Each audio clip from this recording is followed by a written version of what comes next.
The debate hall was charged long before the first question was even asked. Lights glared, cameras panned across the stage, and the nation's eyes seemed to pulse through the lenses, waiting for a defining moment.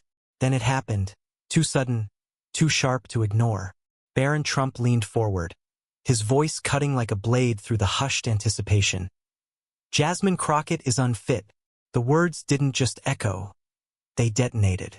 Gasps rippled across the audience like a shockwave. Some clutched their pearls, others covered their mouths, while camera operators scrambled to capture every reaction. A single insult, delivered with icy confidence, turned the atmosphere from civil debate into a courtroom of judgment. The crowd wasn't just listening anymore. They were bracing. Barron sat back with a smirk, his gaze locked on Crockett as though he had already won. The networks replayed the insult instantly on split screens, slow-motion captions blazing across the bottom. Unfit. The word glared in oversized text, meant to brand, meant to humiliate. His supporters in the room erupted in applause, feeding on the arrogance, while others whispered furiously, their faces twisted in disbelief. But the camera didn't linger on Barron. It found Jasmine Crockett. Her face, still almost statuesque, told a different story. She didn't flinch, didn't bite back. Instead, she blinked once, slowly, her eyes carrying the calm of someone who had weathered storms before. For the audience, that pause was agony. Was she rattled? Was she broken? Or was she preparing? The silence stretched, wrapping the hall in unbearable tension. Then, barely noticeable at first, Crockett's lips curled. Not into a smile, but into something sharper. It wasn't defiance. It was a promise. A murmur moved through the crowd, sensing the air shift, sensing that Barron might have overplayed his hand. Commentators in the press box whispered frantically into their microphones. This is unprecedented. Just another clash of personalities. It was a stage where America's future identity was being contested. It was 2025, and the nation stood at a crossroads. The Trump dynasty, emboldened by its legacy, sought to extend its grip, while a younger generation of leaders demanded change, inclusion, and dignity for voices too long dismissed. Every word, every jab, every headline mattered. This was not just politics, it was a battle over the soul of the country. Barron Trump, heir to a name that carried both power and controversy, embodied entitlement. He walked onto the stage cloaked in confidence, expecting the room to bend to him simply because of his lineage. His interruption, branding Jasmine Crockett as unfit, wasn't merely a personal insult. It was a statement, an assertion that the old guard of privilege could still define who was worthy to lead, who deserved a voice, and who could be silenced. But Jasmine Crockett wasn't new to being underestimated. A black woman, an unapologetic progressive, and a fierce defender of immigrant rights, she entered the debate as the underdog, dismissed by pundits, mocked by conservative media, and underestimated by her opponents. Yet beneath the dismissals was a quiet resilience, one that had been forged through years of fighting battles others thought unwinnable. That night, her role was more than that of a debater. She stood as a proxy for millions who had been told they were less than, who had been branded unfit by systems of power. To them, every sneer and every insult hurled her way wasn't just about her. It was about them. And so, when Barron hurled his insult, the sting reached far beyond the stage. It pierced living rooms, kitchen tables, and communities where people whispered, "That's what they think of us, too." The stakes of the moment magnified. This wasn't only a test of Crockett's composure. It was a test of whether the underdog could stand tall against the arrogance to earn his place on that stage. He inherited it. From the moment he walked under the hot lights, his posture radiated entitlement, shoulders squared not by struggle but by the weight of a name that had been groomed, protected, and inflated by decades of power. Every gesture, every smirk, carried the unspoken message. I belong here because I was born to belong here. To the audience, it was a display of privilege disguised as confidence. Where others had clawed their way through activism, grassroots organizing, and relentless community service, Barron strode in as if leadership were an heirloom, passed down like an estate. He didn't appeal to responsibility, he flaunted ownership. And in that arrogance, a clear contrast emerged. Crockett, forged by the fire of service, versus Barron, molded by the comfort of entitlement. He leaned into his family's legacy not with humility, but with weaponized pride. Unfit, he had called Crockett. The word was sharp, but it was also hollow, echoing with the assumption that power alone could define worth. His rhetoric wasn't designed to inspire or uplift. It was meant to belittle, to remind everyone of his status, to cast himself as the arbiter of who was deserving of America's trust. But the more he leaned on his name, the more transparent the performance became. Behind the bluster, there was no sacrifice, no scars of responsibility, only the polish of privilege. To many watching, especially those who had endured the grind of immigrant journeys, who had shouldered the weight of multiple jobs, systemic barriers, and quiet indignities, Barron's arrogance was more than offensive. It was insulting. He postured as though leadership was about inheritance, not service. As though America's future could be dictated from the penthouse of his privilege rather than built from the ground up with sweat. Jasmine Crockett's journey was never gilded. It wasn't shaped by trust funds, luxury towers, or powerful last names. Her story began in neighborhoods too often overlooked, in communities that had to fight twice as hard just to be seen. She came up through the grit of grassroots organizing, where every voice mattered and every victory was hard-won. For years, she sat at kitchen tables with families drowning under medical bills, stood on courthouse steps demanding fairness, and walked through streets where people's lives were treated as afterthoughts. She never forgot those faces. When Crockett spoke in that debate, it wasn't just her own ambition echoing. It was the chorus of those who had entrusted her with their struggles.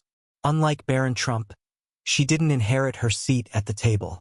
She built it piece by piece, with the resilience of someone who knew what it meant to have the odds stacked against her. Her sharp wit was born from necessity. Where others wielded money or privilege, she wielded words, piercing through hypocrisy with the kind of clarity that left opponents scrambling. She had learned that truth was not just a defense but a weapon, a tool that could expose arrogance and uplift dignity in the same breath. Each debate she entered, each policy fight she waged, was rooted in loyalty not to herself, but to the people she represented. The immigrants building new lives, the workers breaking their backs to hold families together, the marginalized voices demanding to be heard. And that was her power. While Barron postured with entitlement, Crockett radiated authenticity. She did not need to inflate her story. Her scars were proof of her battles, her victories proof of her persistence. She was not the politician of privilege. She was the politician of survival, of grit, of faith in truth over theatrics. That authenticity was her armor, and the reason millions had begun to see in her not just a leader, but a reflection of their own with unease. Barron Trump leaned forward on his podium, his voice sharp, his tone dripping with the certainty of someone who had never been told, "No, unfit," he repeated, slower this time. Savoring the word like a dagger, he thought he'd buried deep enough to end her momentum. That's what you are, Congresswoman. Unfit to lead. Unfit to represent this country. And everyone here knows it. Gasps rippled again, but this time they weren't as loud. The audience had begun to shift, murmurs spilling like a low tide.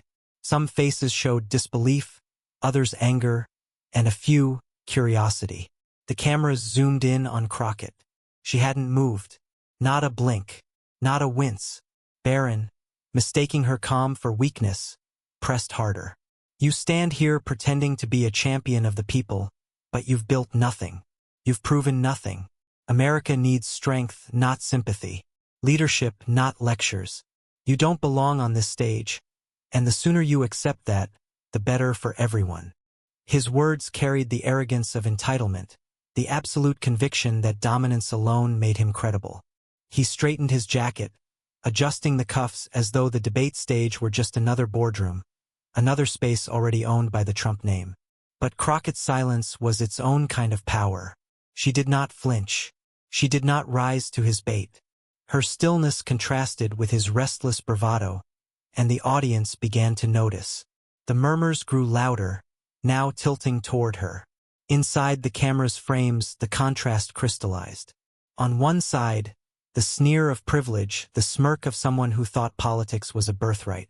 On the other, the controlled calm of a woman who had clawed her way into the very arena where he presumed to tower over her. And then, finally, she moved. Slow, deliberate. Crockett leaned ever so slightly toward her microphone. Her voice, when it came, was measured, not raised, not shaken, but steady. Crockett raised her hand again, and from the speakers came a faint click, the unmistakable start of a recording. At first, the audience leaned in, straining to hear. The debate hall fell into a silence so deep that even the hum of cameras felt loud. Then Barron's voice filled the room. Not the polished, performative tone he used on stage, but something raw, careless. Honestly, I don't even care about this policy crap. People don't vote for ideas. They vote for a name. My name. A wave of stunned gasps swept through the audience. Cameras zoomed in instantly. Barron's face stiffened, his jaw locking as if trying to hold back time. The recording continued. I mean, look at them, they'll cheer for anything I say. I could flip positions tomorrow and they'd still clap. Loyalty isn't about truth. It's about power. The silence broke into murmurs. Heads turned, eyes widened. A reporter in the front row slapped his notepad shut, already texting furiously. Barron gripped the edges of his podium, knuckles whitening. He tried to smirk, tried to brush it off, but the smirk never landed. It cracked into a twitch. The recording wasn't done. And as for Crockett, Barron's voice, smug and dismissive, echoed through the hall. She's not competition. She's a sideshow. People like her fight for scraps while I play the game that actually matters. They'll never touch me. The reaction was instant. Gasps louder than before, a few audience members even booing. The camera cut to Crockett. Calm, almost serene, her expression one of quiet certainty. She hadn't raised her voice all night. She didn't need to. The recording played on, every word tightening the noose. I'll say whatever polls best, even if I don't believe a word of it. That's politics. That's winning. Anyone who thinks truth matters is too naive for this stage. It landed like a hammer. The entire hall froze, then erupted into a chaotic chorus. Gasps, murmurs, ended. But the battle had only just begun.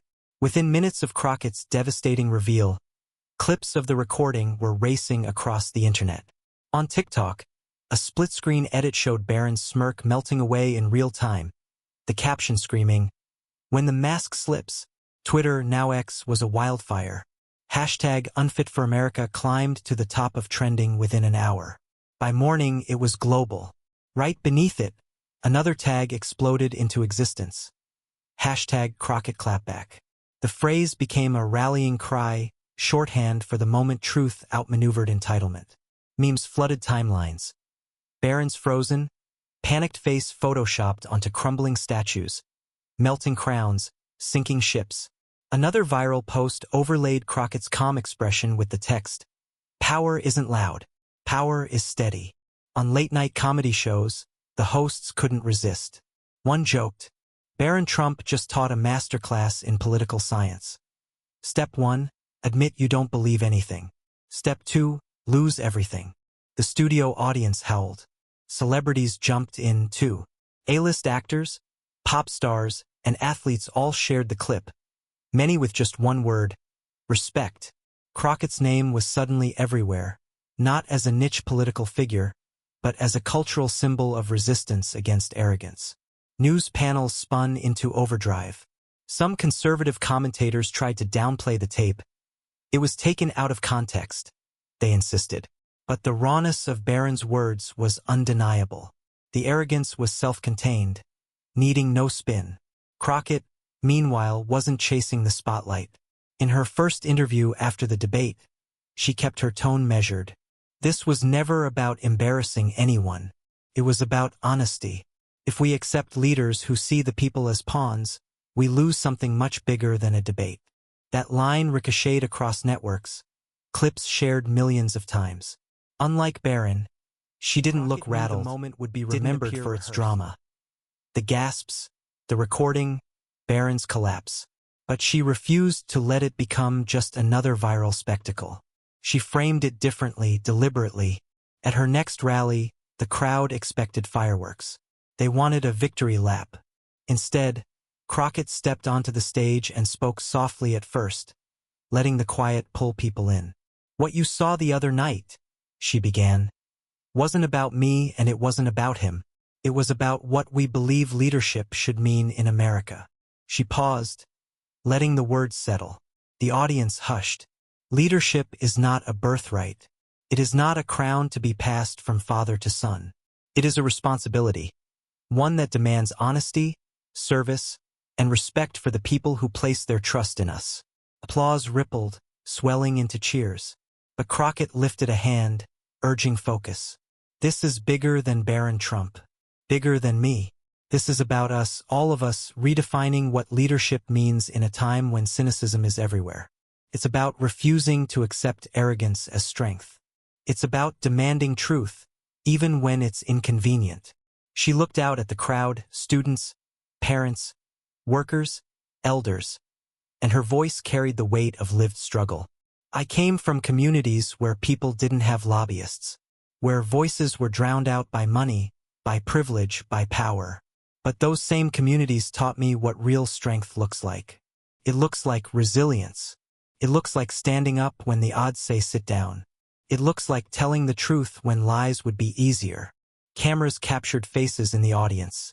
Some crying, some nodding, all locked in. "And so," Crockett continued, "the choice before us isn't just political. It's moral. Do we reward entitlement, or do we honor service? Do we follow those who think of us as pawns, or do we choose leaders who see us as partners with a single word? Unfit." Barron Trump hurled it like a weapon, certain it would cut deep, certain his name alone carried enough weight to define the moment. But by the end, it was his own armor that shattered. Jasmine Crockett, the so-called underdog, didn't just defend herself. She revealed a truth that stripped entitlement bare before the nation's eyes. This wasn't just a clash of personalities. It was dignity against arrogance. It was the underdog's wit against the heir's hollow posturing. And in that collision, one thing became clear: truth beats power every time. But here's the real headline: the moment America just witnessed wasn't about Crockett versus Barron. It was about us. About whether we, the people, still believe leadership is earned, not inherited. Whether we will demand accountability over spectacle, service over entitlement. If this moment stirred something in you, don't let it fade into noise. Share this story. Subscribe. Add your voice to the chorus demanding a politics defined not by privilege, but by courage. Because every time dignity stands up to arrogance, we get closer to the America we deserve.